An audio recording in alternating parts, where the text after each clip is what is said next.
नमस्ते, म डाक्टर पियुष गिरी, म प्लास्टिक सर्जन। आज हामी महिलाहरूलाई असाध्यै पिरोल्ने सब्जेक्टको बारेमा केही कुरा गर्न चाहन्छु। यो आजको हाम्रो टपिकमा चाहिँ ब्रेस्ट रिडक्सन अथवा रिडक्सन म्यामोप्लास्टीको बारेमा सबभन्दा धेरै सोधिने प्रश्न र त्यसको जवाफ दिने प्रयास गर्छु।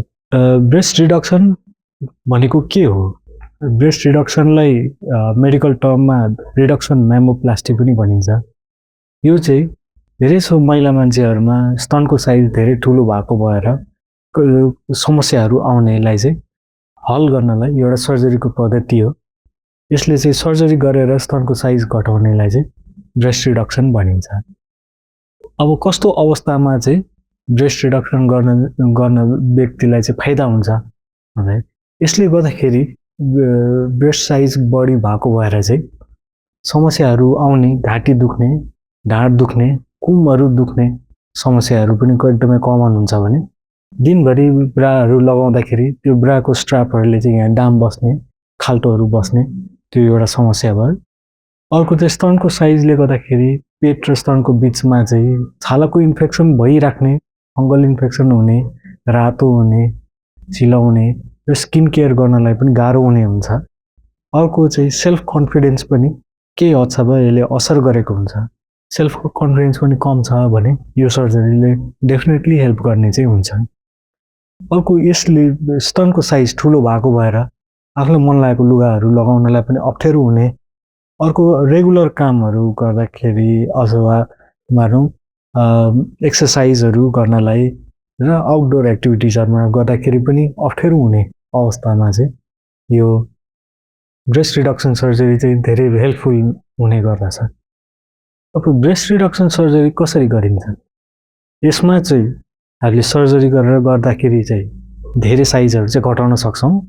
यसमा पहिला चाहिँ अनावश्यक भाग जुन चाहिँ ब्रेस्टको साइज हुन्छ त्यसलाई हटाएर बाँकी भएको स्तनमा चाहिँ स्तनकै आकार फेरि लिएर आएर र निप्पलको पोजिसन पनि तल निहुरिसकेको छ भने पनि त्यसलाई चाहिँ आफ्नै प्राकृतिक अवस्थामा माथि सारेर लिएर आएर गर्ने तरिका चाहिँ हुन्छ। यो चाहिँ बेहोस बनाएर गर्नुपर्ने हुन्छ र केही दिन हस्पिटल बस्नुपर्ने पनि हुन्छ। अब यो के कस्मेटिक सर्जरी मात्रै हो त ब्रेस्ट रिडक्सन? होइन। अब मैले भने अनुसारको समस्याहरू ढाड दुख्ने, कुम दुख्ने, घाँटी दुख्ने, अब सेल्फ कन्फिडेन्स पनि लो हुने, छालामा समस्या आउने, एक्सर्साइजहरू गर्नलाई पनि अप्ठ्यारो हुने, यो कारणले गर्दाखेरि चाहिँ यसको रिलिफ हुने भएको भएर मात्रै पनि भएको कारणले गर्दाखेरि पनि यो चाहिँ कस्मेटिक रिजन मात्रै नभइकन यो चाहिँ फङ्सनल रिजनको लागि पनि गर्ने गरिन्छ। अर्को मलाई प्रश्न कमनली सोधिने प्रश्न चाहिँ यसको रिकभरी कस्तो हुन्छ होला? यसको रिकभरी समेत बेहोस बनाएर गर्ने अपरेसन हुन्छ र केही दिन, धेरै जसो एक दिन एक रात, कहिले 3 दिनसम्म हस्पिटल बस्नुपर्ने हुन्छ। दुखाइको औषधि, इन्फेक्सनको लागि औषधि यिनीहरू चाहिँ नियमित रूपमा 7 दिनदेखि 10 दिनसम्म खानुपर्ने हुन्छ। सामान्य कामहरू त 1 हप्तामा सुरु गर्न त मिल्छ। अफिस जाने, डेस्क जब गर्नुहुन्छ, कम्प्युटरमा काम गर्नुहुन्छ, लेखन पढन गर्नुहुन्छ भने 1 हप्तामा सुरु गर्न त मिल्यो। टाकाहरू धेरै सानो 2 देखि 3 हप्ताको बिचमा निकाल्ने गरेको हुन्छ। 1-1.5 महिना पछि चाहिँ रेगुलर एक्सर्साइज र हेभी काम पनि गर्न मिल्यो भने फाइनल आकार जुन चाहिँ ब्रेस्ट रिडक्सन पछि चाहिँ युजुअली 3 महिनाको वरिपरिमा आउने गर्दछ। अब यसको दागहरू हुन्छ कि हुँदैन डाक्टर साहब भनेर सोध्नुहुन्छ। यसको दागहरू चाहिँ रेसाहरू चाहिँ हुन्छ। लाइन चाहिँ निप्पलको वरिपरि हुन्छ र एउटा चाहिँ सिधा हुन्छ र अर्को चाहिँ ब्रेस्टको फोल्डमा चाहिँ अर्को एउटा तेस्रो खालको दागहरू चाहिँ हुन्छ। धेरै जसो सुरुमा चाहिँ रातो खालको अलिक कडा भयो भने युजुअली 6 महिना जति पछि चाहिँ यो नरम हुँदै गएर फिका हुँदै जाने चाहिँ हो। ब्रेस्ट रिडक्सन सर्जरी पर्मानेन्ट हुन्छ कि हुँदैन? पर्मानेन्ट चाहिँ हुँदैन, तर दीर्घकालीन लङ टर्मको लागि चाहिँ हुन्छ। हामी उमेर बढ्दै जाने, बुढेसकाल हुँदै जानेले त केहीले पनि रोक्न चाहिँ सक्दैन। तर हामी आफै पनि यो संसारमा पर्मानेन्ट नभएको भएर रिजल्ट चाहिँ ब्रेस्टको रिडक्सन चाहिँ पर्मानेन्ट हुन्छ भन्ने छैन।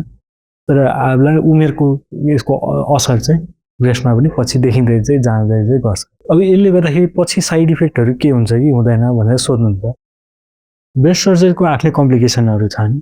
धेरै जसो कम्प्लिकेसन भनेको इन्फेक्सन हुन्छ। अब यसमा ब्लिडिङ हुन सक्छ, अथवा रगत जम्ने अथवा पानी जम्ने समस्याहरू हुन्छ। तर अरू सामान्य सर्जरीभन्दा धेरै कममा हुने गरिन्छ यो चाहिँ। केही हदसम्म सुरुको अवस्थामा निप्पलमा सेन्सेसन जो चाहिँ छुँदाखेरि थाहा पाउने चाल पनि अलिक कम हुनसक्छ, तर त्यो बिस्तारै रिकभर हुँदै जाने हो। एकदमै अत्याधिक ठुलो अवस्थामा चाहिँ निप्पलको पनि खतरा चाहिँ हुन्छ, तर त्यो प्रायः जसो एकदमै एक्सेप्सनल केसेसहरूमा जस्तै कि साइज एकदमै धेरै छ, एकदमै निउरिएको छ र तलसम्म निप्पल पुगेको छ भने चाहिँ त्यस्तोमा कम्प्लिकेसन अलिकति धेरै हुने हो।